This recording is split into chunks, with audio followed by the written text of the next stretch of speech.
Hello, dear learners of Class 12 Psychology. So, we have reached on the last part of chapter number 3, Meeting Life Challenges for Class 12 Psychology. अब तक हमने इसके 3 parts को cover किया है। ये last part है जिसमें हम कुछ इंपॉर्टेंट पॉइंट्स को कवर करेंगे। मेन तो रहेंगी कोपिंग स्ट्रेटजीज जिन्हें हमें आज के वीडियो में कवर करना है। और इससे पहले प्रीवियस वीडियो में आप गैस मॉडल पढ़कर आए हैं, आपको पता है वो कितना इंपॉर्टेंट एग्जामिनेशन में पूछा जाता है लॉन्ग में। और इसी तरीके से यहाँ पे जो स्ट्रेटजीज आपको नजर आ रही है, कोपिंग को पहले अंडरस्टैंड करेंगे कि क्या होता है, उसके बाद जो स्ट्रेटजीज आपको दिख रही है दोनों ही बहुत इंपॉर्टेंट है, एग्जामिनेशन में पूछी जाती हैं 2 से 3 मार्कर्स में। इसके अलावा स्ट्रेस मैनेजमेंट टेक्निक अपने आप में एक लॉन्ग क्वेश्चन बनता है, तो इसको भी हम समझेंगे और कुछ और बेसिक चीजें भी रहेंगी जो कि आपके एनसीईआरटी को फॉलो करते हुए आपके सिलेबस के अकॉर्डिंग ली गई हैं।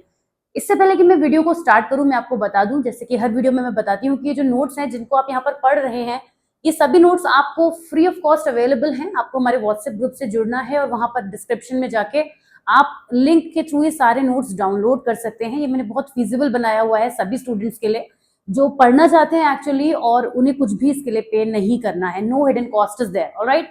तो आप जरूर क्लास 12 के बैच को ज्वाइन करिए और वहां पे जाके आप अपना नोट्स रिसीव कर सकते हैं इजीली। चलिए शुरुआत करेंगे आज की वीडियो की लाइफ स्टाइल और स्ट्रेस से। हम सबको पता है कि लाइफ स्टाइल और स्ट्रेस का क्या कॉम्बिनेशन है, ऑल्दो ये कोई क्वेश्चन की तरह नहीं आता है, एक जनरल पॉइंट समझ लेंगे। हम सबको पता है कि हमारे जो लाइफ स्टाइल होता है, हमारी जो हैबिट्स होती हैं, वो स्ट्रेस को मेंटेन करने में, प्रोड्यूस करने में, इंक्रीज करने में, डिक्रीज करने में सभी में अपना रोल प्ले करती है।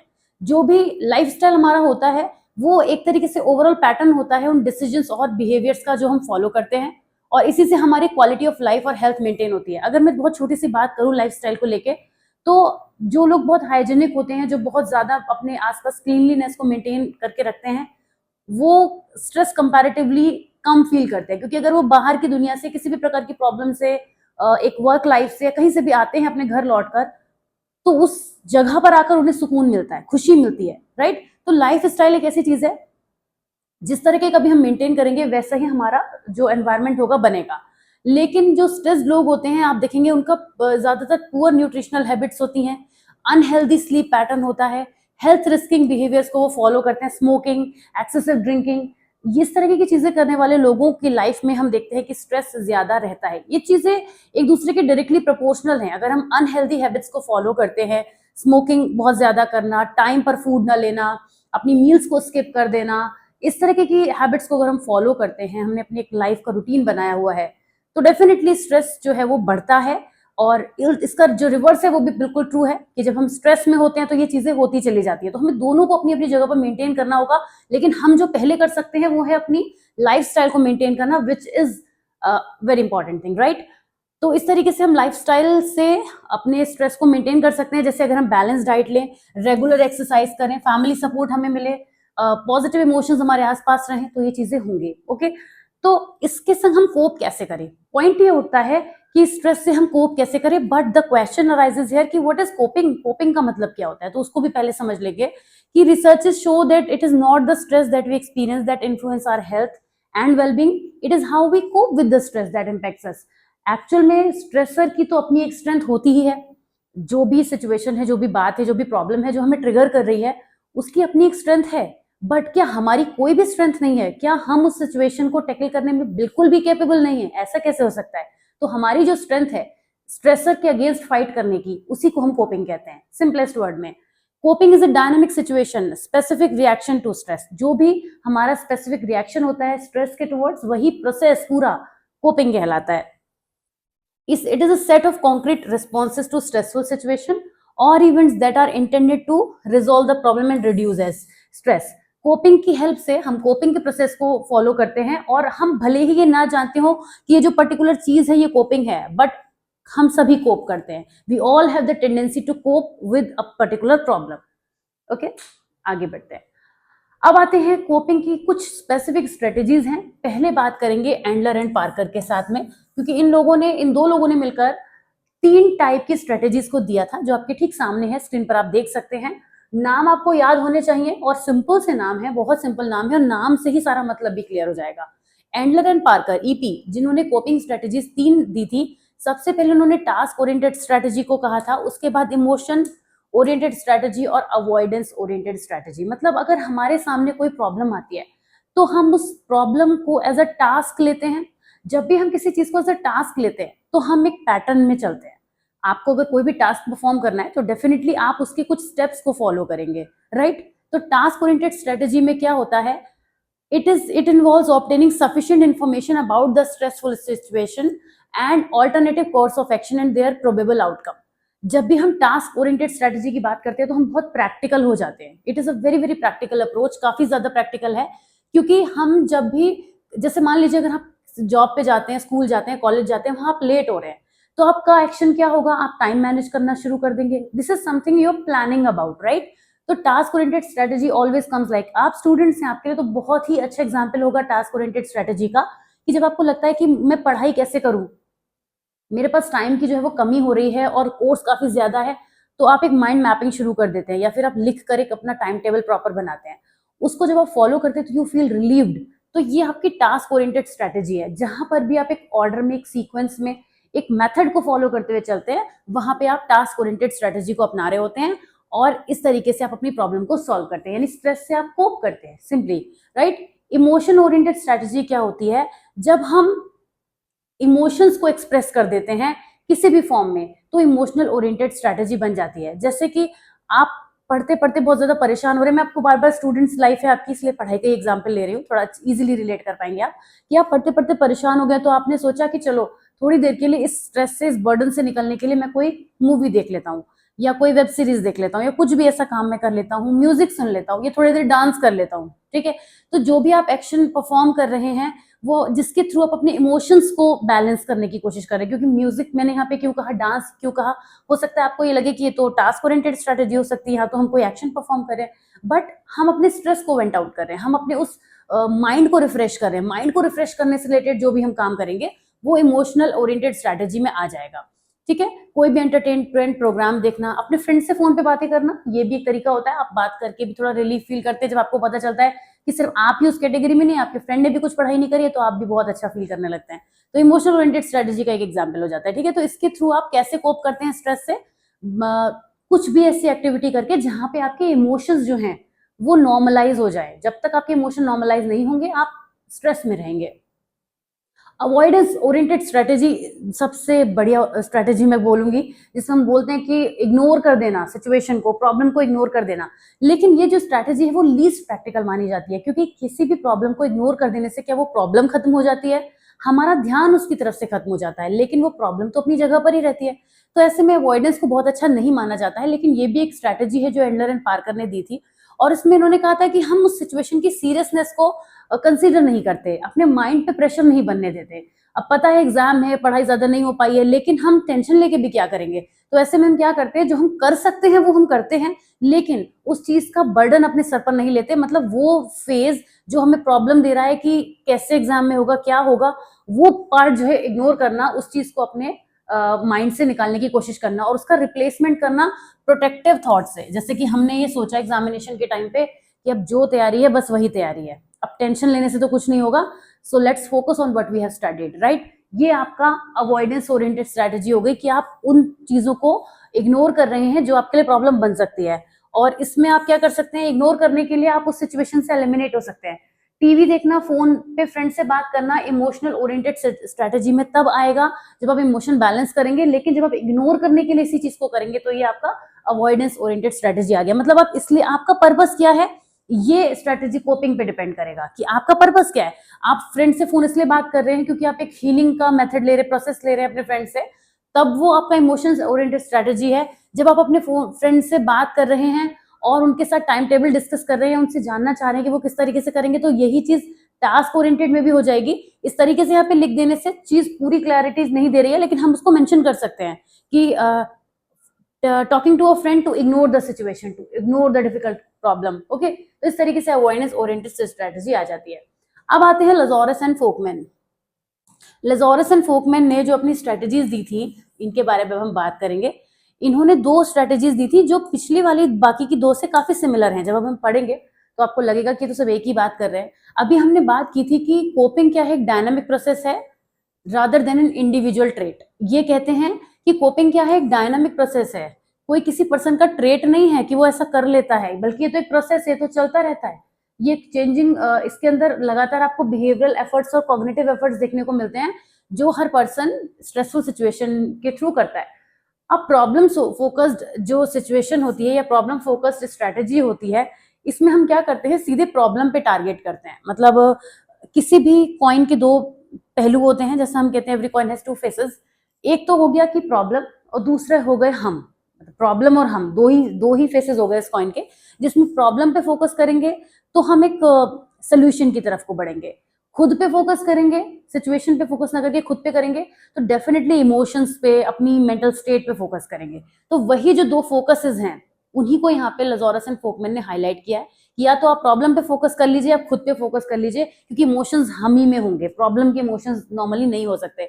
तो इमोशनल फोकस में हम खुद के ऊपर फोकस करते हैं, जनरली इमोशंस पे करते हैं, लेकिन प्रॉब्लम फोकस में हम क्या करते हैं, काफी प्रैक्टिकल हो जाते हैं। मतलब हम जो प्रॉब्लम है उसके ऊपर टारगेट करना शुरू कर देते हैं, उसके बारे में और ज्यादा इन्फॉर्मेशन गेन करने की कोशिश करते हैं, कैसे हम उस सिचुएशन को टैकल कर सकते हैं, उसके कॉज, पॉसिबिलिटी, सबके बारे में बात करते हैं। और इसके अलावा इसके सोल्यूशन की तरफ हम धीरे धीरे बढ़ते हैं। It is basically confronting with the problem using all the available resources. Basically ये क्या चीज है कि हम प्रॉब्लम फोकस में हम प्रॉब्लम पर फोकस करते हुए सोल्यूशन की तरफ बढ़ते हैं।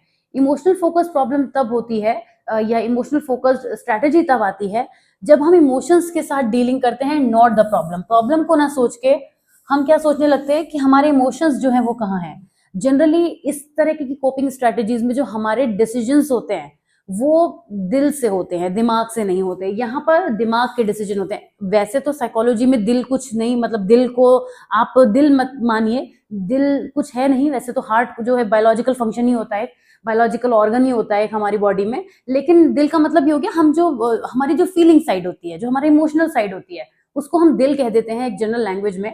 तो इमोशनल फोकस में हम क्या करते हैं, अपने दिल की सुनते हैं बेसिकली। और यहाँ पर हमारे जो डिसीजंस होते हैं वो बहुत ज्यादा एक्यूरेट नहीं होते, क्योंकि इमोशनल फोकस कोपिंग स्ट्रेटेजी में आप इमोशंस पे चले जाएंगे और बायस्ड हो सकते हैं। काफी चांसेस होते हैं कि आप रैशनल नहीं रह पाएंगे जब आप इमोशनल डिसीजंस लेते हैं, राइट। तो इस तरीके से क्या होता है कि यहाँ पे जो भी हम स्ट्रैटेजी यहाँ पे अपनाएंगे, जो भी हमारा स्कोपिंग का फिनोमिना रहेगा, उसमें हम वो काम करेंगे जैसे कि हम अपने बातों को दूसरे से शेयर करना, अपने माइंड को डिस्ट्रैक्ट करने की कोशिश करना, ऐसा कुछ भी करेंगे जो प्रॉब्लम पर फोकस ना होकर हम पर फोकस्ड होगा। वो सारे action emotional focused coping strategy में आएंगे, और प्रॉब्लम फोकस्ड कोपिंग स्ट्रैटेजी में वो एक्शन आएंगे जिसमें हम सीधे सीधे प्रॉब्लम पे टारगेट करेंगे। अब आते हैं स्ट्रेस मैनेजमेंट टेक्निक पर। ये लॉन्ग में क्वेश्चन आता है, जैसे मैंने आपको पहले भी बताया था।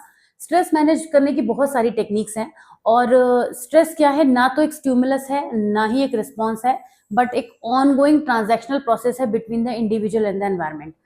इंडिविजुअल और उसके एनवायरमेंट के बीच में चलते रहने वाला एक प्रोसेस है। मतलब अगर आप आज के दिन के बारे में सोचें तो आज के ही दिन में आपको कई ऐसी बातें हुई होंगी, हो सकता है छोटी छोटी ऐसी बातें हुई हो जिनमें आपको थोड़ा बहुत स्ट्रेस हुआ होगा। तो हमारे एनवायरमेंट में कुछ ना कुछ ऐसा चलता रहता है जिसको लेके हम सोचते हैं। छोटी से छोटी बात भी हो सकती है, जैसे आप डोर ओपन कर रहे हैं और वो ओपन नहीं हो रहा है, तो फॉर अ मिनट ये चीज आपको थोड़ा सा ट्रिगर करती है। तो इस तरीके से एक प्रोसेस है जो चलता रहता है, इसी को हम स्ट्रेस का नाम देते हैं। और लाइफ हमारी फुल ऑफ चैलेंजेस है, वी ऑल नो दैट। और इन्हीं चैलेंजेस के चलते चलते हम बहुत सारी ऐसी सिचुएशंस के अक्रॉस आते हैं जहाँ पे हमें स्ट्रेस को मैनेज करने की नीड होती है। इसी वजह से कुछ ऐसी टेक्निक्स बताई गई हैं यहाँ पे जिनका आप यूज कर सकते हैं। जैसे कि सबसे पहले इसमें रिलैक्सेशन टेक्निक्स आती है। डीप ब्रीदिंग की हम बात करें, deep breathing I personally love to do it, क्योंकि डीप ब्रीदिंग करने से बहुत बॉडी जो है वो बहुत ज्यादा पावरफुल हो जाती है। और जब हम डीप ब्रीदिंग की प्रैक्टिस करते हैं तो हमारी बॉडी की जो नेचुरल एबिलिटी होती है रिलैक्स करने की, वो हमारे अंदर डेवलप हो जाती है। जब भी आपको कभी लगे कि आप किसी सिचुएशन में बहुत ज्यादा स्ट्रक फील कर रहे हैं, तो take a moment, do some deep breathing and you will really feel good. तो दिस इज समथिंग जो हम करते हैं। और एक्चुअली में ये एक बायोलॉजिकल फंक्शनिंग होती है, जिसमें होता क्या है कि हमारी बॉडी जो होती है वो sends more oxygen to our brain and calms the part of our nervous system जो हमारी रिलैक्स करने की एबिलिटी को हैंडल करते हैं। तो इस तरह से जो डीप ब्रीदिंग है वो काफी मसल रिलैक्सेशन कर देती है हमारे माइंड को, और हमारी बॉडी को रिलैक्स करती है। नेक्स्ट अगर बात करें, सभी जानते हैं मेडिटेशन के काफी सारे प्रोसेसेस होते हैं, जिसमें योगा आता है। योगा इसके अंदर आने वाली चीज है, मेडिटेशन इसके अंदर सेकंड चीज है। योगा अभी सभी जानते हैं कि there are lot of types of yoga, बहुत सारे टाइप होते हैं योगा के भी। और योगा में भी हम बहुत सारे स्लो मूवमेंट्स करते हैं, स्ट्रेचिंग करते हैं, डीप ब्रीदिंग करते हैं और बहुत सारे एंजाइटी और स्ट्रेस को रिलीव करने के प्रोसेसेस को फॉलो करते हैं। योगा अपने आप में एक बड़ी चीज है। योगा को भी हम बहुत शॉर्ट में यहाँ पे एक टॉपिक की तरह पढ़ रहे हैं, इसलिए बस उतनी लिखने वाली बातें हम कर रहे हैं, लेकिन एक्चुअली में देखा जाए तो योगा एक बहुत ही प्रैक्टिकल प्रैक्टिस है जो हमारी हेल्थ में बहुत ज्यादा अपना पावरफुल रोल प्ले करती है।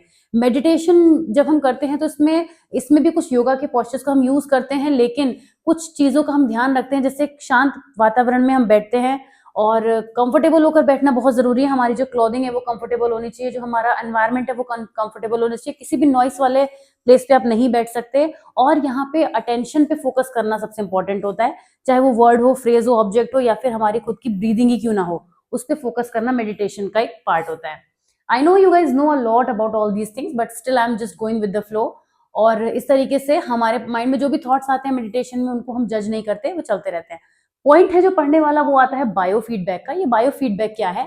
ये बायो फीडबैक जो है थोड़ा सा हमारे बायोलॉजिकल सिस्टम को एक्यूरेट करने का एक प्रोसेस है। अब एक्यूरेट करने से क्या मतलब हुआ कि हमारा सिस्टम एक्यूरेट नहीं रहता है, एक्चुअली लाइंड अप करने का प्रोसेस है, अगर ज्यादा तरीके से हम कहें।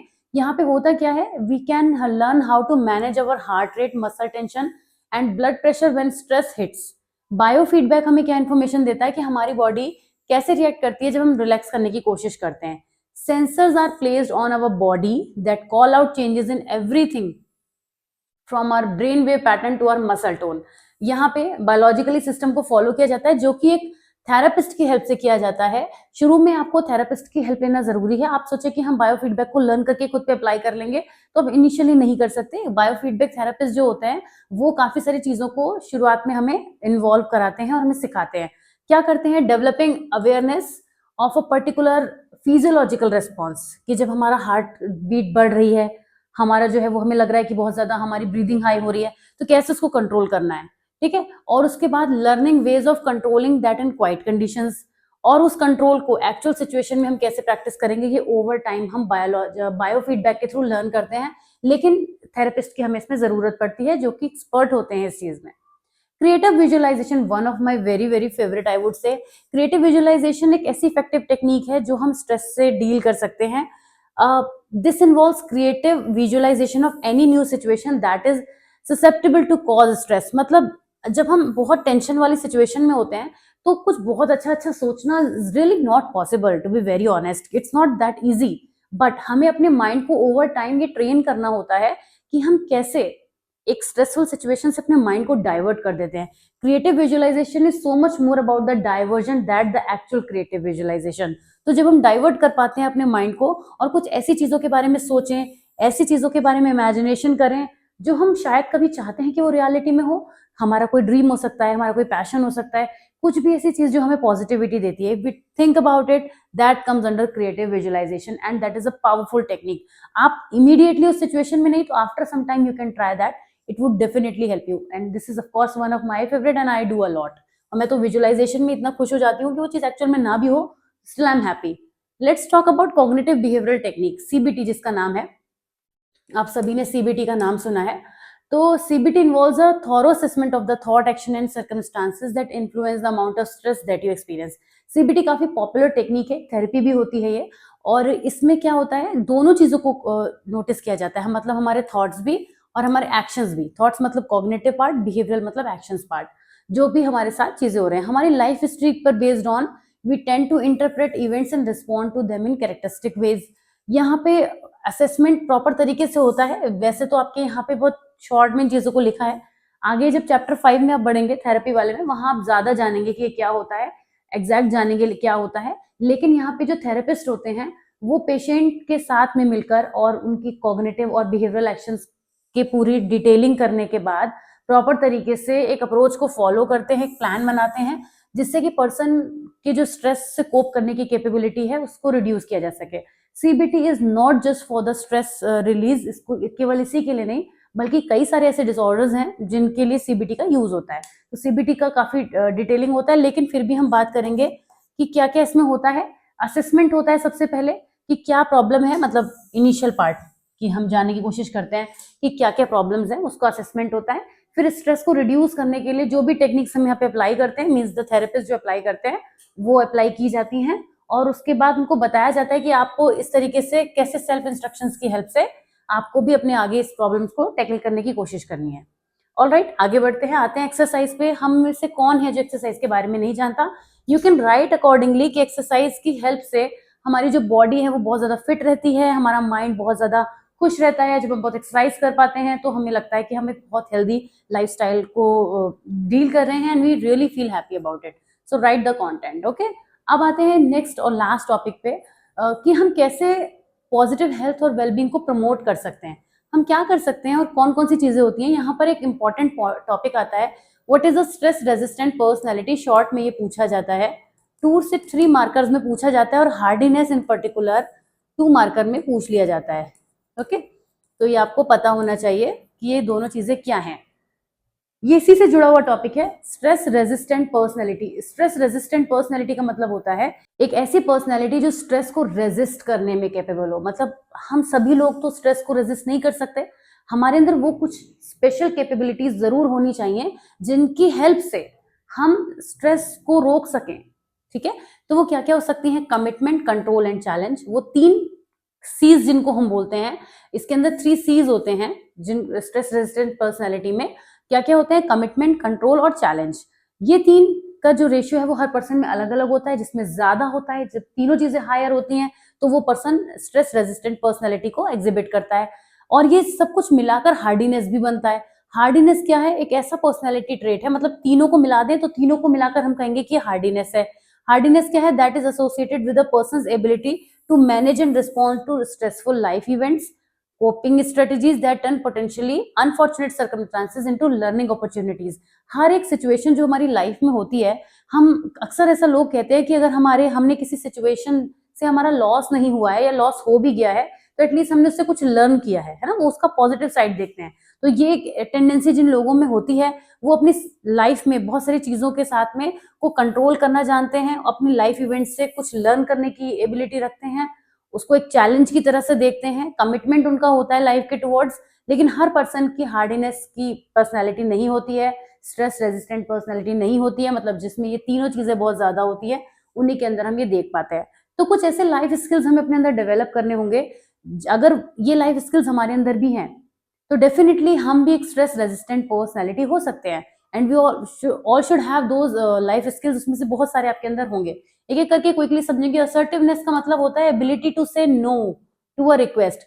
हमसे कोई रिक्वेस्ट करता है बट हम कई बार शाय होते हैं, इसलिए नहीं कह पाते ना, कई बार हम ना कह ही नहीं पाते हैं क्योंकि हम हमारी आदत में ही नहीं है कि हम कुछ बोल पाए किसी के आगे। तो बहुत सारे रीजंस होते हैं, बट असर्टिवनेस इज कि हम नो को नो कह पाए। और इस तरीके से जो लोग कर पाते हैं उनका जो सेल्फ एस्टीम होता है वो बहुत हाई होता है, राइट। तो असर्टिवनेस का होना बहुत जरूरी है, पर इसका मतलब ये नहीं कि हम जबरदस्ती सबको नो कहें हर बात के लिए। लेकिन जब हम जो काम हम नहीं करना चाहते फिर भी वो हम बिना इच्छा के कर रहे हैं, दैट इज रॉन्ग। तो हमें असर्टिवनेस अपने अंदर डेवलप करनी चाहिए। Time management is really important. ये तो बहुत कॉमन लाइफ स्किल है जो सबके अंदर होना चाहिए, क्योंकि उसी टाइम आवर्स में, उसी 24 आवर्स में लोग मैजिक भी कर रहे हैं, बहुत कुछ कर रहे हैं, लेकिन कुछ लोगों के लिए वही टाइम बहुत ज्यादा कम हो जाता है। तो कैसे ये होता है? क्योंकि हमारी जो प्रायोरिटीज हैं वो सेट नहीं होते, हमारे गोल सेट नहीं होते। तो that is very important. Rational thinking is one of the thing. Rational जो वर्ड है वो रेशियो से बना है। रेशियो मतलब समथिंग डिवाइडेड बाय समथिंग, मतलब यस डिवाइडेड बाय नो, ऐसे भी आप कह सकते हैं। तो जब हम यस और नो का बैलेंस कर पाते हैं, ठीक है, जितना यस है उतना नो है, मतलब हमारी लाइफ में सही गलत को जब हम अंडरस्टैंड कर पाते हैं तब हम उसको बोलते हैं कि रैशनल थिंकिंग। मतलब अगर किसी बारे में हमें कुछ पता चला तो हम एकदम ब्लास्ट हो गए, हम रिएक्शन दे रहे हैं, तो मतलब हमारी थिंकिंग रैशनल नहीं है, हम उसके दूसरे एस्पेक्ट पे नहीं सोच रहे हैं, हम सिर्फ पॉजिटिव या नेगेटिव एक एस्पेक्ट पे चले गए, है ना, तो तब हमारी रैशनल थिंकिंग नहीं होती है। रेशियो को मेंटेन कर पाना, बैलेंस कर पाना is all about rational thinking, which is really important, है ना। कि अगर कोई पर्सन फेल हो गया है तो वो सोच रहा है मैं फिर से फेल हो जाऊंगा, भाई क्यों ऐसा हो जाएगा, आप ऐसा क्यों सोच रहे हो, तो दिस इज रॉन्ग। तो rational thinking is important. Relationship को इंप्रूव करना, ये तो हमारे हाथ में होता है कि हम कैसे अपनी फीलिंग्स के साथ दूसरों के साथ मैनेज कर पाए, दूसरों को अपने साथ एडजस्ट करा पाए, ये सारी चीजें लोगों के साथ एक अच्छे तरीके से बातचीत कर पाना, ये सब कुछ हमारे रिलेशनशिप को इंप्रूव करने के छोटे छोटे पॉइंट्स हैं। Self care, we talk about a lot, इसके बारे में बहुत बात करते हैं, बट सेल्फ केयर हम नहीं कर पाते हैं और बहुत सारे लोग नहीं कर पाते, which is really really important. तो सेल्फ केयर में बहुत सारी चीजें आती हैं। सेल्फ केयर अपने आप में एक वर्ड छोटा सा दिखता है, इसके अंदर बहुत सारी चीजें। सेल्फ केयर मेंटली भी होती है, फिजिकली भी होती है, इसके अलावा इमोशनली भी होती है। तो हर तरीके से सेल्फ केयर को हम अगर मेंटेन करें तो डेफिनेटली हमारा ये एक लाइफ स्किल हो सकता है। ओवरकमिंग अनहेल्पफुल हैबिट्स, बहुत सारी ऐसी अनहेल्पफुल हैबिट्स होती हैं हमारे अंदर, जैसे परफेक्शनिज्म की हैबिट रखना, अवॉइडेंस, प्रोक्रेस्टिनेशन। हर पर्सन, कई सारे लोग ऐसे होते हैं जो ये चाहते हैं कि हम सारी चीजें बहुत परफेक्टली करें, पर वो परफेक्शन के चक्कर में इतने प्रेशर में आ जाते हैं, उस प्रेशर के नीचे वो खत्म हो जाते हैं। तो ऐसा नहीं होना चाहिए। अवॉइड कर देना चीजों को, इग्नोर करना, रहे जो होगा देखा जाएगा, ये भी गलत है ना। प्रोक्रेस्टिनेशन भी नहीं होना चाहिए। तो कुछ ऐसी अनहेल्पफुल हैबिट्स हैं जिनको हमें स्ट्रेस में ना आने के लिए उनको नहीं फॉलो करना चाहिए। डाइट, ऑफ कोर्स सभी जानते हैं एक बैलेंस डाइट बहुत जरूरी है, हर तरीके से हमारी फिजिकल हेल्थ को तो इम्प्रूव करती है, हमारी मेंटल हेल्थ को भी इम्प्रूव करती है। एक्सरसाइज अगेन हमें करनी चाहिए क्योंकि हमारी फिटनेस को दिखाती है और बहुत ज्यादा जरूरी है। लास्ट में बात करें तो पॉजिटिव एटीट्यूड मेंटेन करना बहुत जरूरी है, लेकिन हर वक्त जबरदस्ती का पॉजिटिव रहने का प्रेशर अपने ऊपर नहीं बिल्ड करना चाहिए। इसके लिए मैं कभी सजेस्ट आपको नहीं करूंगी। पॉजिटिव थिंकिंग की बात करें तो ये दो चीजें अलग अलग हैं। Positive thinking is only associated with the optimism part, लेकिन पॉजिटिव एटीट्यूड में बहुत सारी चीजें आती हैं। इसके अंदर पॉजिटिव एटीट्यूड के अंदर ही पॉजिटिव थिंकिंग आ जाता है, ठीक है, ये इसका एक पार्ट होता है। लेकिन पॉजिटिव एटीट्यूड अपने आप में एक ब्रॉड टर्म है जिसमें हमारे सभी हमारी पर्सनालिटी के एस्पेक्ट्स जो हैं वो पॉजिटिव वे में चलने चाहिए, कि हम दूसरों के व्यूज को एक्सेप्ट कर पाए, टॉलरेट कर पाए, सक्सेस का क्रेडिट लें, रिस्पॉन्सिबिलिटी लें फेलियर्स की, और भी बहुत सारी चीजें होती हैं, वो सब कुछ पॉजिटिव एटीट्यूड में आती हैं। सोशल सपोर्ट की बात करें तो सोशल सपोर्ट हमें मिलेगी तो बाद में, पर हम पहले दूसरों को दे सकते हैं। हम अपने एंड से क्या कर सकते हैं हमें ये सोचना है, उससे भी हमारा कॉन्फिडेंस बिल्डअप होता है। तो सोशल सपोर्ट भी बहुत जरूरी है, लेकिन जो लोग हमारी लाइफ में हैं उन्हें भी उनसे सोशल सपोर्ट मिलती रहे। एक म्यूचुअल चीज होती है, हम दूसरों को केयर करेंगे, सपोर्ट देंगे तो हमें मिलने के चांसेस ज्यादा बढ़ेंगे, बजाय इसके कि हम इत्मीनान से बैठकर हमेशा ये सोचें कि मुझे लोग केयर नहीं करते, मेरी हेल्प नहीं करते, मुझे सपोर्ट नहीं करते, मुझे नहीं पूछते। तो ऐसा नहीं हो सकता। It's a mutual thing when you are in a social world, right. तो इस तरीके से ये कुछ हेल्पफुल हैबिट्स हैं जिनको हमने कवर किया, और इनफैक्ट हमने चैप्टर कंप्लीट कर लिया है, so that's a good thing. Now all the notes are available on our WhatsApp group, so go get the notes, study well and come back with all your queries and drop your in the comment section. I know आज का video थोड़ा लंबा हो गया है, but हमें इस chapter को एंड करना था, और ये पहला चैप्टर है जिसे हमने सिर्फ 4 पार्ट्स में खत्म कर दिया है, so that's a good thing। now chapter number 4 is next in the series, तो सभी वीडियोस ध्यान से देखिएगा, पढ़िएगा और अपने डाउट्स और क्वेरीज के साथ आइएगा। All right, so I will see you soon in the next chapter. Till then, take very good care of yourself and please don't forget to subscribe to the channel and like the video. Bye bye.